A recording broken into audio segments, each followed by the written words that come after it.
मैं करोड़ों की जायदाद की एक अकेली वारिस थी। पापा ने मेरे लिए एक मिडिल क्लास फैमिली का लड़का ढूंढा ताकि वो मेरी रिस्पेक्ट करेगा। फिर हमारी शादी हो गई। शादी के बाद सब बिजनेस मेरे पति ने संभाल लिया। एक दिन अचानक पति अपनी विधवा बहन को घर ले आया और रात को मैं उसके कमरे से अपने पति को निकलते हुए देखती। एक दिन मैं रात को पति के पीछे गई और पति ने जो अपनी बहन के साथ किया, मेरी तो पैरों से जमीन खिसक गई, क्योंकि मेरा पति दफ्तर गया हुआ था और मैं घर पे नौकरों के पीछे पीछे थी। घर का सारा काम मैं खुद अपनी निगरानी से करवाती थी। मुझे सुकून से बैठने की आदत नहीं थी। शादी से पहले मैं अपने पापा का कारोबार अपने साथ मिलकर संभालती थी, लेकिन शादी के बाद मैं अपने घर को संभालना शुरू कर दिया था और कारोबारों से खुद को बेफिक्र कर दिया था। मेरा पति विशाल बहुत ही पढ़ा लिखा और काबिल इंसान था। उसने बहुत ही अच्छे तरीके से सारा कारोबार संभाल लिया था और मुझे सभी फिक्रों से आज़ाद कर दिया। मैं और विशाल मुझे मिले एक बहुत बड़े बंगले में रहते थे और हमारी शादी को 4 महीने ही गुजरे थे। ये 4 महीने मेरी जिंदगी में बहुत ही खुशी भरे थे। विशाल ने मेरा बहुत ज्यादा ख्याल रखा था। मैंने मेड से कहकर विशाल के लिए खाना तैयार करवाना शुरू कर दिया, क्योंकि वो दोपहर के खाने के लिए भी लौट कर आते थे। विशाल के आने से पहले मैं भी तैयार हो गई। मैंने सोचा कि आज मैं उन्हें ऑफिस वापस नहीं आने दूंगी, बल्कि उसके साथ कुछ शॉपिंग करने के लिए जाऊंगी। विशाल जब वापस आए तो वो अकेले नहीं थे, बल्कि उनके साथ एक औरत भी थी जिसे मैं पहली बार ही देख रही थी। विशाल ने मुझे बताया कि उनकी विधवा बहन अंजू है, जो अपने ससुराल वालों के साथ गुजारा कर रही थी, लेकिन अब उनके ससुराल वालों ने उसे घर से निकाल दिया है और विशाल के सिवा उसका कोई भी नहीं है। इसीलिए वो मजबूरन अंजू को हमारे घर वापस ले आए ताकि वो हमारे साथ रह सके। वह जितने प्यार और इज्जत से मेरी तरफ देखते हुए पूछा, प्रज्ञा, अगर मैं अपनी बहन को तुम्हारे घर में रख लूं तो तुम्हें कोई दिक्कत तो नहीं होगा? तुम चाहो तो हम अंजू को 7 क्वार्टर में जगह दे देते हैं, लेकिन मेरी बहन का मेरे सिवा और कोई सहारा नहीं है, इसीलिए मैं उसे अकेला नहीं छोड़ सकता। पहले ही उसको वक्त ने बहुत तकलीफ दिया है और जवानी में ही अपने पति की जुदाई का अकेलापन झेलने पर मजबूर है। मैं इसे खुद से दूर नहीं कर सकता। विशाल की आंखों की नमी देखकर मैं तड़प उठी। मैंने नाराजगी जाहिर करते हुए कहा कि विशाल, आप कैसी बातें कर रहे हैं? आपकी बहन मेरी भी कुछ लगती है, और भला मैं अपनी ननद को 7 क्वार्टर में क्यों जगह दूंगी? हमारा इतना बड़ा बंगला है, बहुत सारे कमरे खाली पड़े हैं, आप जो चाहें अंजू को वह कमरा दे सकते हैं। मेरी बात सुनकर विशाल का चेहरा खिल उठा। वो मेरा हाथ पकड़कर कहने लगा कि प्रज्ञा, मैं तुम्हारा एहसानमंद रहूंगा। मैंने उससे कहा कि अगर आपने एक बार भी ऐसी बात कही तो मैं आपसे पूरी तरह नाराज हो जाऊंगी। मैंने आगे बैठकर अंजू को भी गले से लगाया और विशाल से कहा कि आप इसे अपने कमरे में ले जाएं, मैं सबके लिए खाना लगवाती हूँ। विशाल ने अंजू को हमारे बराबर वाले कमरे में जगह दे दी। जब मैंने सबके लिए खाना लगवाया, थोड़ी ही देर में विशाल और अंजू भी खाने के लिए चले आए थे। मैं विशाल की बहन के बारे में कुछ भी नहीं जानती थी और ना ही शादी से लेकर आज तक विशाल ने कभी अपनी किसी बहन के बारे में जिक्र किया था। विशाल की बहन बहुत ही मासूम और खूबसूरत सी थी। वो सर झुकाए बैठी खाना खा रही थी और मैं अंदर ही अंदर सोच रही थी कि ये किस्मत ने इस बेचारी पर कैसा सितम ढाया है। भरी जवानी में ही विधवा हो गई है और कोई सहारा भी नहीं बचा। थोड़ी देर के बाद जब विशाल मेरे कमरे में आए तो मैंने उनसे पूछा कि आपने आज तक कभी भी मुझसे किसी बहन का जिक्र नहीं किया। आपकी बहन तो बहुत ही प्यारी है, आप मुझे पहले ही इसके बारे में बताते तो हम खुद उसे उसके ससुराल से यहाँ ले आते। वो कहने लगे कि अंजू ने अपनी पसंद से शादी की थी और पापा और मम्मी के मृत्यु से पहले ही अंजू से सारे रिश्ते खत्म कर लिए थे। कुछ दिनों पहले ही मुझे पता चला कि अंजू विधवा हो गई है और मुझसे रहा नहीं गया, तो मैं उससे मिलने के लिए चला गया और उसके ससुराल वालों के व्यवहार देखकर मैंने वही फैसला किया कि मैं उसे अपने साथ ले जाऊंगा। मैंने विशाल के कंधे पर सर टिकाते हुए कहा कि आप बहुत अच्छे हैं और आपने बिल्कुल ठीक फैसला लिया है। आपकी बहन को हमारे घर में कभी कोई परेशानी नहीं होगी, मैं उसका बहुत ज्यादा ख्याल रखूंगी। विशाल मुस्कुराकर कहने लगे कि मुझे तुम पर पूरा भरोसा है। मेरी और विशाल की शादी मेरे पापा की पसंद से हुई थी। मेरे पापा के दफ्तर में विशाल एक इंजीनियर की नौकरी करते थे और पापा की उसकी ईमानदारी, मेहनत और लगन बहुत ज्यादा अच्छी लगी थी। मैं पापा की फैक्ट्री संभालती थी और पापा दफ्तर में बैठते थे। मेरी भी विशाल से कई बार मुलाकात हुई थी, लेकिन उस वक्त मुझे ये पता नहीं था कि विशाल मेरी ज़िंदगी में हमसफ़र बन जाएंगे। जब पापा की तबीयत बहुत ज़्यादा ख़राब हो गई और पापा को लगा कि अब उन्हें मेरी शादी कर देनी चाहिए ताकि वो मुझे अपने घर से खुश देखकर सुकून हासिल कर सके, तब पापा ने मेरे रिश्ते देखने शुरू कर दी। अपनी ही बराबरी में रिश्ते देखते ही देखते कुछ वक्त गुजर गया, लेकिन पापा को कोई लड़का समझ न आया, क्योंकि हम बहुत ज़्यादा अमीर थे और हमारी जैसी फैमिलीज में ज़्यादातर लड़के पसंद की शादियां करते हैं या फिर गलत हरकतों से हो जाते हैं। फिर ना जाने क्यों एक दिन पापा ने अचानक ही विशाल को मेरे लिए चुन लिया। जब पापा ने मुझे विशाल के बारे में बताया तो मैं हैरान रह गई, क्योंकि वो किसी भी तरह हमारी बराबरी का नहीं था। लेकिन पापा कहने लगे कि बेटा, वो एक मिडिल क्लास फैमिली से है और बहुत शरीफ लड़का है। मुझे यकीन है कि वो तुम्हारा कदर करेगा और कभी तुम्हारे साथ बुरा नहीं करेगा। मैं चाहता हूँ कि तुम्हारी शादी किसी ऐसे ही इंसान से हो जो तुम्हारी कदर करे। विशाल से भी अच्छा मुझे और कोई नहीं लगा जिसमें मैं तुम्हारा रिश्ता तय कर सकूं। तुम मेरे करोड़ों की जायदाद के मालिक हो। विशाल एक समझदार और मेहनती इंसान है। वो तुम्हारे साथ मिलकर मेरे कारोबार को भी बहुत आगे ले जाएगा और तुम दोनों एक बहुत अच्छी जिंदगी गुजार सकोगे। पापा ने इस बात को तो मैं पहले से ही मानती थी। विशाल एक बहुत ही मेहनती इंसान था। मैंने उसे कंपनी में बहुत ही लगन के साथ काम करते हुए देखा था। पापा ने विशाल के बारे में जो कुछ पता किया था, उसके मुताबिक विशाल के माँ बाप की मृत्यु हो गई थी और वह अकेला ही अपने घर में रहा करता था। ये जानकर तो पापा और भी बेफिक्र हो गए कि उसके साथ कोई रिश्ता नहीं है, इसीलिए उसका सारा वक्त और प्यार मेरे लिए होगा। पापा ने एक दिन मौका देखकर विशाल से हमारे रिश्ते की बात की तो वह हैरान रह गया। मैंने और विशाल ने 1-2 मुलाकातें की और हमारा रिश्ता पक्का हो गया और विशाल के कहने के मुताबिक पापा ने मेरी और उसकी शादी अच्छे से शादी कर दी। शादी के बाद मैं और विशाल पापा के दिए हुए बंगले में आकर रहने लगे। विशाल मेरे साथ पाकर बहुत खुश था और पापा बात बिल्कुल सच साबित हुआ। विशाल के पहले ही दिन मेरा इस कदर ख्याल रखना शुरू कर दिया कि मैं हैरान रह जाती। उसका बस चलता तो मुझे जमीन पर कदम भी ना रखने देता। शादी के बाद वो कहने लगा कि तुम घर में आराम करो और दफ्तर और काम की जिम्मेदारियां मुझ पर छोड़ दो। मैं पापा के साथ मिलकर सब कुछ संभाल लूंगा। मैं बहुत वक्त से पापा के साथ जिम्मेदारियां संभाल रही थी और अब थोड़ा सुकून चाहती थी और उसने मुझे सुकून देखकर खुश कर दिया। विशाल मेहनत से पापा के साथ मिलकर उसका कारोबार संभाल रहा था और मैं पूरी तरह घर गृहस्थी में लग गई। पापा पहले से ज्यादा बीमार रहने लगे थे। उन्होंने भी सब कुछ विशाल को ही सौंप दिया था। वो कभी कभार एक दफ्तर चक्कर लगा लेते थे और विशाल को काम करता देखकर बहुत खुश होते थे। उसने हमारे कारोबार को बहुत बुलंदियां तक पहुंचा दिया था। दिन बहुत ही खूबसूरती से गुजर रहे थे और मैं अपनी किस्मत पर खुश थी। जब अंजू हमारी जिंदगी में आई तो हम 2 से 3 हो गए।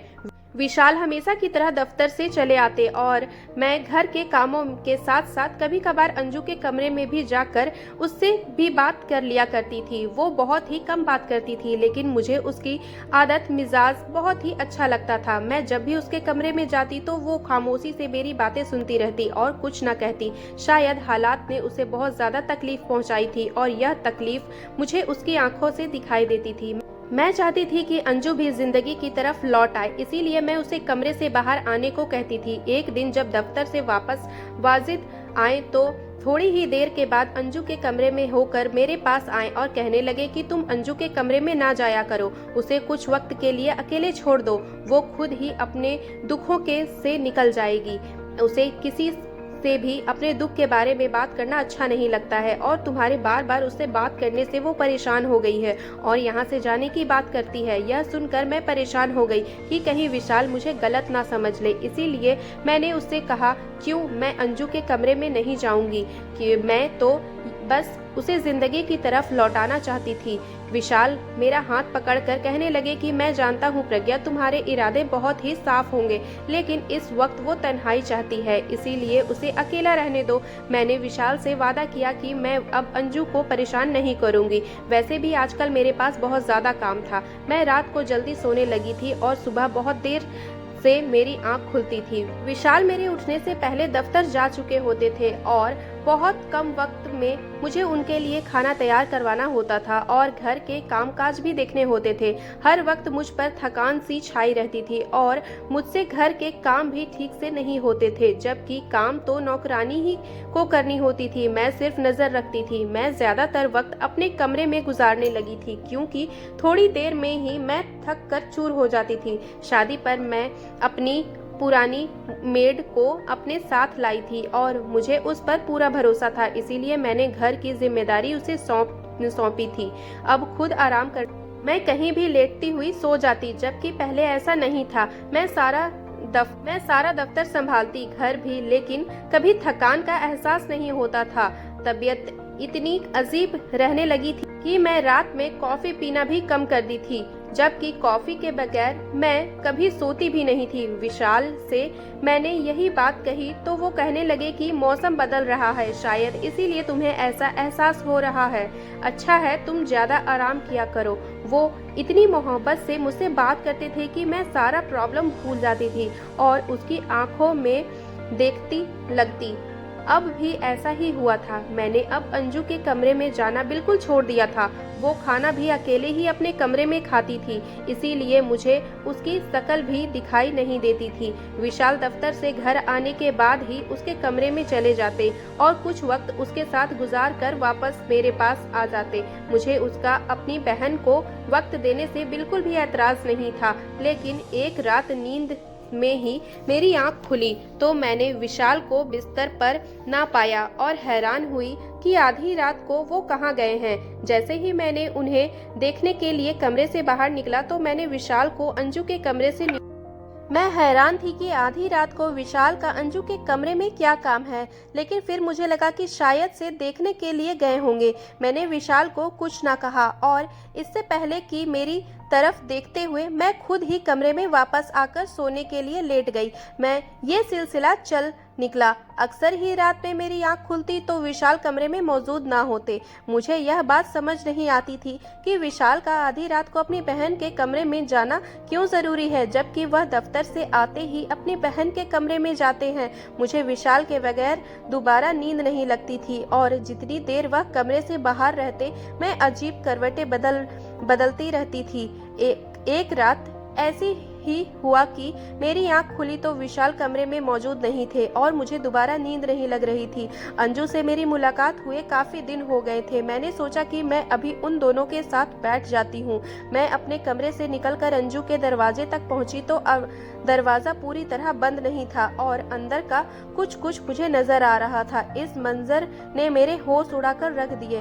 मैं सोचा भी नहीं सकती थी कि अपनी बहन के साथ आधी रात को विशाल ये भी कर सकते हैं। मेरे लिए अपने कदमों पे खड़े रहना मुश्किल हो गया था। अंदर से आती आवाजें तो मेरे बोलने की ताकत भी छीन ली थी। विशाल अंजू को सीने से लगाए बैठे हुए थे और उसे प्यार कर रहे थे, पर ऐसी मोहब्बत एक भाई बहन के बीच किसी भी सूरत में नहीं हो सकती। हालत में देखा वो लफ्जों से बयान करना बिल्कुल भी मुमकिन नहीं था, लेकिन विशाल और अंजू की बातें ने तो मेरे दिमाग तले जमीन निकाल दी। कदमों तले लेकिन विशाल और अंजू की बातें ने तो मेरे कदमों तले से जमीन निकल दी। उसके रिश्ते की हकीकत भी पूरी तरह खुलकर मेरे सामने आ गई थी। अंजू कह रही थी कि और कितने दिन हम ऐसे ही भाई बहन होने की ड्रामा करते रहेंगे और मैं अपनी ही सौतन को अपनी आंखों के सामने बर्दाश्त नहीं करती रहूंगी। मैं जब भी प्रज्ञा को देखती हूँ मेरा खून खौलने लगता है। अब मेरा दिल चाहता है कि मैं उसे हमारी जिंदगी से बाहर निकाल फेंकूं। और विशाल अंजू से कह रहे थे कि इसीलिए मैंने प्रज्ञा को तुम्हारे कमरे में आना बंद करवा दिया है। मुझे यही डर लगा रहता है कि कहीं तुम गुस्से में उसके सामने कोई सच्चाई बयान ना कर दो। बस कुछ दिनों की बात है, फिर प्रज्ञा और उसके बाप से हमेशा के लिए हमारी जान छूट जाएगी और यह सारी दौलत और जायदाद हम दोनों पति पत्नी के हो जाएंगे।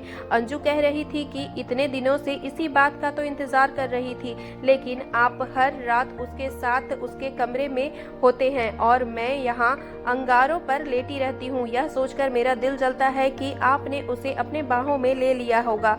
इस विशाल उससे कह रहे थे कि अंजू तुम ही मेरी पहली और आखिरी मोहब्बत हो और ये सब मैंने तुम्हें एक नई जिंदगी देने के लिए ही किया है। तुम कब तक एक छोटे से घर में अपनी ख्वाहिशों को मार कर रहती। इसीलिए मैंने हम दोनों के हक में यह फैसला मुश्किल में किया है। मेरे लिए भी किसी और औरत के साथ रहना आसान नहीं है। मैंने प्रज्ञा के बाप को हल्की सी जहर देना शुरू कर दिया है और उसी की वजह से वह पहले से कहीं ज़्यादा बीमार रहने लगे हैं। और प्रज्ञा के कॉफ़ी में के जार में भी मैंने जहर मिला दिया था। वह रोज़ाना कॉफ़ी पीकर सोती है और यकीनन उसके शरीर में भी जहर अपना असर दिखा रहा है, इसीलिए वो ज़्यादा वक्त सोई रहती है। मैं भी इसीलिए इतनी आसानी से तुम्हारे पास आ जाता हूँ, क्योंकि मुझे पता है कि वो एक बार सो जाएगी तो फिर सुबह ही खबर लेगी। बस कुछ दिन और बर्दाश्त कर लो, फिर प्रज्ञा और उसके बाप का किस्सा हमेशा के लिए ख़त्म हो जाएगा और हम दोनों एक आलीशान बंगले में एक साथ पूरी ज़िंदगी गुजारेंगे। वो अंजू से अपनी बेतहास मोहब्बत की पूरी तरह इजहार कर रहा था।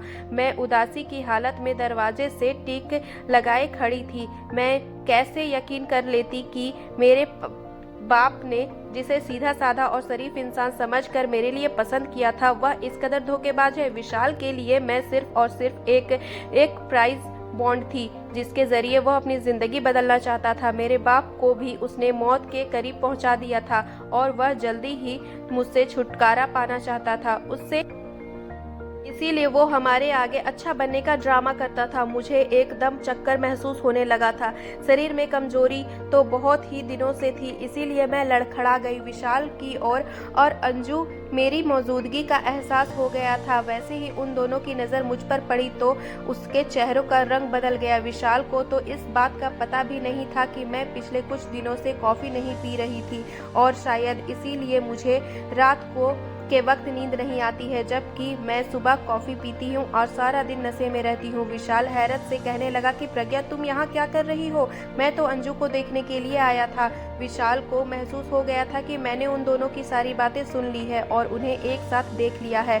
ये सही वक्त नहीं था कि मैं विशाल को यह बताती कि मैं उसकी सच्चाई जान गई हूँ।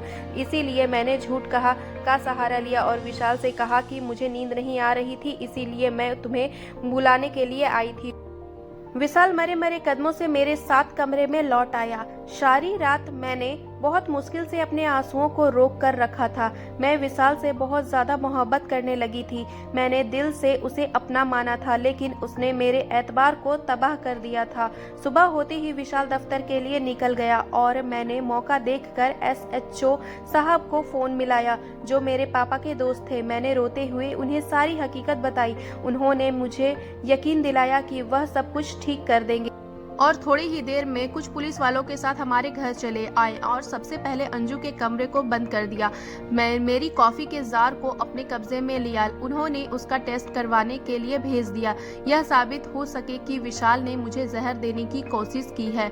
एक लेडी कांस्टेबल को बुलाकर अंजू से भी पूछताछ करनी शुरू कर दी, तो वो किसी भी रट्टू तोते की तरह सच बोलती जा रही थी। मेरे पापा मेरे लिए रिश्ता देख रहे थे, इसीलिए उसने सबसे पहले अंजू को छोड़कर एक दूसरा किराए का घर ले लिया और जानबूझकर पापा की नज़रों के आगे हीरो बन गया। कुछ उसकी किस्मत रंग दिखाई की और पापा की अपने जाल में फंसाने में कामयाब हो गया। अंजू और विशाल ने एक दूसरे के से लव मैरिज की थी और अब वह दोनों गरीबी के हाथों तंग आ गए थे। एक अच्छी सी जिंदगी गुजारना चाहते थे। विशाल इस तरह आगे बढ़ गया। हमारी जान लेने की सोची पर SHO साहब ने फौरन ही विशाल को भी गिरफ्तार कर लिया। मैंने मुकदमा दायर कर दिया था और अपने पापा का इलाज करवाना शुरू कर दिया। उनके शरीर में काफी जहर जा चुका था, जिसकी वजह से वह बिस्तर पर पड़े थे। आज विशाल और अंजू जेल में के सलाखों के पीछे थे और अपनी लालच का अंजाम मैंने और पापा ने नए सिरे से कारोबार को देखना शुरू कर दिया था और हम अपनी जिंदगी में आगे बढ़ गए थे। कभी कभी कुछ लोग जैसे दिखाई देते हैं वैसे बिल्कुल भी नहीं होते हैं। कहानी कैसी लगी जरूर कमेंट करके बताइएगा। अगर चैनल पर न्यू है तो सब्सक्राइब कर लीजिए ताकि ऐसी अच्छी अच्छी कहानियां आपको सुनने को मिले। Bye bye.